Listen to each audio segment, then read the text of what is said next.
বাজান মনে কর যে এ স্যাটের কচু না দেয়া যায় কারোর পাতে, না দেয়া যায় কারোর হাতে। মনে কর যে খুব দ্রুত এই খ্যাত কেটে শেষ করতে হবে।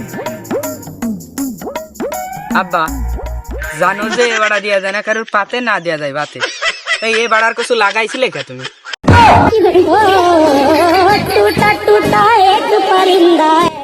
আব্বা যাক ভুল আবার তো হইছে, তা লাগাইছে তা আমাকেই পরিষ্কার করতে হবে না। কিন্তু আব্বা তোমার কি বর্তমান ইদানিং রোগ রোগ মনে হয় নাকি? না তোমার মনে হয় শরীর সমস্যা আছে আব্বা।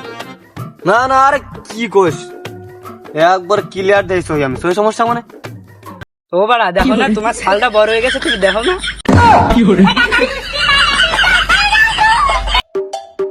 তা বুঝলাম বড় তো হয়েছি, তা কবার চাচ্ছিস নাকি সরাসরি ক।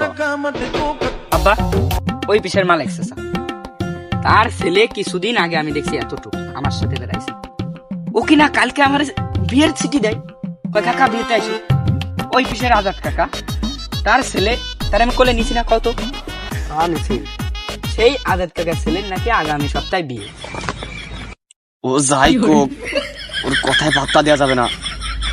বর্তমান যে টাকা পয়সার অবস্থা, আর আমারই তো এখনো জৈবন যায়নি, বিয়ে তো সামনে আমি একটা করবার চাচ্ছি, আর ও যাইরো পারলে এখনই বিয়ে হবার লাগে পাগল হয়ে গেছে। না না, ওর কথায় পাত্তা দেওয়া যাবে না। বাজান তুমি মন দিয়ে কাজ করো, তোমার ওই বিয়ে সাথে মধ্যে যাওয়ার দরকার নাই। ওই আমার সাথে আটে যায় না, তুই শীতের কোট কিনবা নাকি কিনে দিবা বাজার? হ্যাঁ পারে তো খালি আমার সাথেই, ওই জীবনে তুমি আটে নেছো আমারে, এখন বিয়ে দেওয়ার ভয়তে তুমি আটে নিয়ে যেতে চাচ্ছো, কোট কিনে দিতে চাচ্ছো, আমার লাগবে না কিছু, বুঝছো? তোমার কাজ তুমি করো, আমি করলাম না তোমার কাজ। আমি বিয়ে দেখে না করে নিবানি, তোমার আশা লাগবে না, আমি বিয়ে করে নিবানি।